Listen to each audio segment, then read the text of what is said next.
নাৰীসকল ওলাই আহিব লাগে আৰু এই সংগঠনত যোগদান কৰি নাৰী শক্তি অধিক শক্তিশালী কৰিব লাগে। Welcome back to my YouTube channel प्रथमते मोर यूट्यूब चैनल बबियास ब्लगले सकलोके स्वागतम जनाइছো। আজি এটা বিশেষ ক্ষণত আমি উপনীত হ'বলৈ গৈ আছো, তাৰ বিষয়ে আমাৰ আজি অকনমান বাৰ্তালাপ আছে। সেই কাৰণে আজি কোট খালো আৰু মই ভাবিছো ব্লগটো দি দিও আপোনালোকক। আৰু সদায় যেহেতু মই কোনোবা ফালে আহিলে বা কিবা এটা কন্টেন্ট পালে ভাল কিবা এটা পালে আপোনালোকক দেখাবলৈ মই চেষ্টা কৰো। আজিও তাৰ ব্যতিক্ৰম নহয়, দেখাবলৈ চেষ্টা আৰু আপোনালোকে মোৰ যদি ভিডিওটো চাই ভাল পায় লাইক কমেন্ট শেয়াৰ আৰু সাবস্ক্ৰাইব কৰিব, লগতে মোৰ ভিডিওটো স্কিপ নকৰাকৈ চাই থাকক। আজিৰ দিনটোত কি বিশেষ হ'বলৈ গৈ আছে আৰু আজি আমাৰ লগত মহিলাসকল নগাঁও মৰিগাঁৱৰ পৰা গোট খাইছেহি।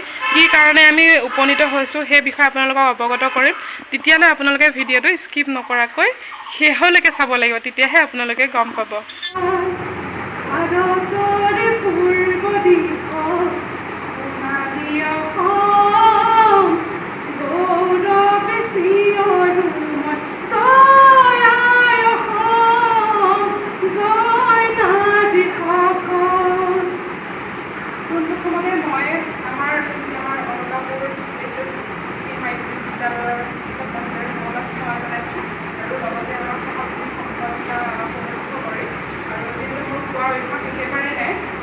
প্ৰথমতে মই APJ আব্দুল কালামৰ ছাৰৰ এটা খুব সুন্দৰ কথা মনত আহিছে, স্বপ্ন চিন্তা আৰু কৰ্ম।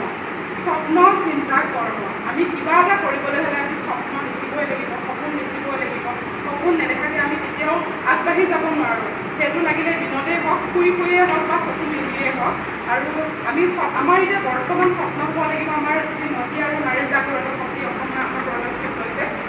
আমাৰ অসহায় নাৰীসকলক আমি সংস্থাপন দিয়া, নিৰ্যাতিত নাৰীসকলক ক'বলৈ বেয়া লাগিছে ভাষাটো, তথাপি মই যিহেতু আমাৰ সংগঠনে তেনেকুৱা হ'বলৈ বাধ্য আৰু সকলোৱে ভাল হওক। আৰু দেখিছোঁ মোক সেইদিনাখন এগৰাকী জ্যেষ্ঠ মহিলাই ফোন কৰি জনাইছে বোলে ভণ্টি এনেকুৱা ঘটনা মোৰ এনেকুৱা স্বামী আৰু অবৈধ সম্পৰ্ক আছে, কি কৰিলে ভাল হ'ব। কিন্তু মইতো সেই বিষয়ে একেবাৰে জ্ঞাত নহয়। মোৰ যিখিনি জ্ঞান আছে মই তেখেতক সীমিত জ্ঞানেৰে অলপ বুজাবলৈ চেষ্টা কৰিছোঁ। মোৰ দুখ লাগিছে, মোৰ নিজৰ বাইদেউৰ দৰে বাইদেউ এগৰাকী যেতিয়া ল'ৰা ছোৱালী দুটাৰ হোৱাৰ পিছতো নিজৰ স্বামীজনে হাজবেণ্ডজনে যেতিয়া বেলেগ এগৰাকী নাৰীৰ লগত সম্পৰ্ক কৰি আছে, আমি এতিয়া নৱপ্ৰজন্ম আমি উঠি আহিছোঁ। আমি সেইটো যদি এতিয়াই যদি দেখাই যাওঁ আমাৰ পিছৰ জেনেৰেশ্যনটো কি হ'ব, কি দিবলৈ ভাৱমান হৈ আছে মানে। সেইকাৰণে আমাৰ বৈকুণ্ঠ প্ৰিন্স ডাঙৰীয়াদেৱে এই সুন্দৰ পদক্ষেপটো লৈছিলে। আৰু আমাৰ ইয়াত আহিছে হিন্দু মুছলমান বুলি কোনো ভেদাভেদ নাই, কাৰণ কিয়নো হিন্দুসকল আমাৰ আজি নদী আৰু নাৰী জাগ্ৰত শক্তি অসমৰ যি আমাৰ কাৰ্যসূচী আছিলে আৰু সমাপ্তি ঘটিলে। আৰু লগতে এই বিদ্যালয়ৰ ছাৰ আৰু প্ৰধান শিক্ষয়িত্ৰী বাইদেউ আছে, তেওঁলোকৰ পৰা দুআষাৰ মানে আমি সুধিম আমাৰ এই শক্তিটোৰ বিষয়ে, তেওঁলোকৰ অনুভৱ কেনেকুৱা। ছাৰ, প্ৰথমতে মই আপোনাক মোৰ চেনেললৈ স্বাগতম জনাইছোঁ। এতিয়া আপুনি মিটিংখন যিহেতু হৈ গ'ল তাৰ ওপৰত আপুনি আকৌ দুআষাৰ সুন্দৰকৈ ক'লে, তথাপিও আকৌ দুআষাৰ কৈ দিয়ক ছাৰ। হয়, নমস্কাৰ। মই আজি আমাৰ বিদ্যালয়ৰ প্ৰাংগণত অনুষ্ঠিত নদী আৰু নাৰী জাগ্ৰত এই শক্তিৰ যি সভা বহিছিল, সেই সভাত উপস্থিত থাকি আপ্লুত হ'লোঁ। বৰ্তমান অৱস্থাত নগাঁও আৰু মৰিগাঁও জিলাৰ নাৰীসকল একত্ৰিত হৈ ইয়াতে এখনি সভা আহ্বান কৰি ইয়াতে নাৰী শক্তি জাগৰণৰ কাৰণে এই যি প্ৰয়াস আগবঢ়াইছে, যি প্ৰয়াস কৰিছে সমিতি গঠনকে আদি কৰি, এই প্ৰয়াসক আমি স্বাগতম জনাইছোঁ। আমাৰ বিদ্যালয়ৰ তৰফৰ পৰা এই নাৰীসকলে বা পুৰুষসকলে য'ত মানে সামাজিকভাৱে কিছুমান সমস্যাত জৰ্জৰিত হয়, সেই জৰ্জৰিত মহিলা বা পুৰুষসকলক এই নাৰী জাগ্ৰত সমাজে কিছু পদক্ষেপ লৈছে, যি পদক্ষেপৰ কাৰণে সেইসকলৰ মানে যি অশান্তি, সেই অশান্তি দূৰ কৰি শান্তিময় জীৱন যাপনত যথেষ্ট মানে অৰিহণা যোগাব।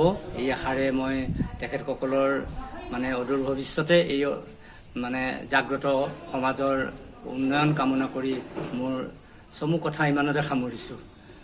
ইয়াৰ লগতে মই বাইদেউকো দুআষাৰ ক'বলৈ মই অনুৰোধ জনাইছোঁ। বাইদেউ কওকচোন দুআষাৰ। নমস্কাৰ। আজি আমাৰ এই বিদ্যালয়ৰ প্ৰাংগণত বিদ্যালয় প্ৰেক্ষাগৃহত নদী আৰু নাৰী জাগ্ৰত শক্তিৰ যিখন সভা অনুষ্ঠিত হৈ গ'ল, সেই সভাত যদিও কম সদস্য আহিব পাৰিলে যিসকল আহিল সকলোকে মই ধন্যবাদ জনাইছোঁ আৰু তেওঁলোকৰ এই নতুন প্ৰচেষ্টা যে নিৰ্যাতিত সমাজৰ সদস্যসকলক তেওঁলোকে সকাহ প্ৰদান কৰিব আৰু অৰ্থনৈতিকভাৱে স্বাৱলম্বী কৰাত সহায় কৰিব বা শিক্ষিত কৰি তোলাত সহায় কৰিব আৰু যিবোৰ অশান্তি আৰু সমাজৰ দুৰ্নীতি আছে সেইবিলাক তেওঁলোকে নোহোৱা কৰি সমাজখনক এটা নতুন গতি দিব এই প্ৰচেষ্টা তেওঁলোকে হাতত লৈছে। গতিকে আশা কৰিছোঁ তেওঁলোকৰ এই প্ৰচেষ্টা সফল হওক। তেওঁলোকে যদিও এই নগাঁও আৰু মৰিগাঁও জিলাৰ সদস্যসকলক লৈ গঠন হৈছে, তাৰ পৰাই তেওঁলোকে গোটেই অসমতে ইয়াৰ পোখা মেলক এজোপা ডাঙৰ বটবৃক্ষ হওক আৰু সকলোৰে উপকাৰ সাধন কৰি পৰৱৰ্তী সময়ত এটা লেখত ল'বলগীয়া স্বেচ্ছাসেৱী সংগঠন হৈ সমাজৰ উন্নত কামবোৰ কৰক, উন্নতি হ'বলগীয়া কামবোৰ কৰক। এই কামনাৰে মই আজিৰ এই সভাখনত উপস্থিত থাকি নথৈ আনন্দিত হৈছোঁ আৰু তেওঁলোকৰ এই সহজ প্ৰচেষ্টাক ধন্যবাদ জ্ঞাপন কৰি মোৰ বক্তব্য সামৰণি মাৰিছোঁ। নমস্কাৰ, মই বুবু অসম। বৰ্তমান সকলোৱে গম পাইছে অসমৰ জনপ্ৰিয় অভিনেতা বৈকুণ্ঠ প্ৰিন্স ডাঙৰীয়াই ইতিমধ্যে এক প্ৰশংসনীয় পদক্ষেপ হাতত লৈছে। নাৰী সংগঠন গঠন কৰিছে ইতিমধ্যে। লখিমপুৰ, যোৰহাট, গুৱাহাটীকে আদি কৰি বহুকেইখন জিলা সমিতি গঠন হৈ গৈছে আৰু আজি আছিলে মৰিগাঁও আৰু নগাঁও জিলা যৌথভাৱে যি সমিতি গঠন, সেই সমিতিৰ গঠনৰ আজি অন্তিমটো মুহূৰ্ত। অন্তিমটো মুহূৰ্তত মই এষাৰ কথাই কওঁ, বৈকুণ্ঠ প্ৰিন্স ডাঙৰীয়াই যি পদক্ষেপ লৈছে সেয়া সঁচাই শলাগ ল'বলগীয়া আৰু প্ৰশংসনীয়। নদী আৰু নাৰীৰ জাগ্ৰত শক্তি প্ৰতিখন জিলাতে গঠন হ'ব, এয়া আৰম্ভ হৈছে। সমাপ্ত ক'ত হৈ নাজানো আৰু তেখেতেও নাজানে, কিন্তু এটা লক্ষ্য আৰু উদ্দেশ্য হৈছে নাৰীসকলক ৰক্ষা কৱচ হিচাপে তেওঁ এই সমিতি গঠন কৰিছে। ৰক্ষা কৱচ এনেধৰণৰ যিসকল নিৰ্যাতিত নাৰী সেইসকলৰ ওপৰত দৃষ্টি নিক্ষেপ ৰাখিব আৰু যিসকল নাৰী নিৰ্যাতিত হৈ ঘৰতে আছে সেইসকলৰ যি সংস্থাপনৰ কিছু চিন্তা কৰিছে আৰু সেয়া সঁচাই প্ৰশংসনীয় আৰু আদৰণীয়। আৰু আজি নগাঁও মৰিগাঁও জিলাৰ যৌথভাৱে যি সমিতি গঠন হৈছে সেয়া সমিতি ইতিমধ্যে গঠন হৈ গৈছে আৰু মই সকলোকে এটাই অনুৰোধ জনাওঁ, নাৰীসকল ওলাই আহিব লাগে আৰু এই সংগঠনত যোগদান কৰি নাৰী শক্তি অধিক শক্তিশালী কৰিব লাগে। ধন্যবাদ। জয় অসম।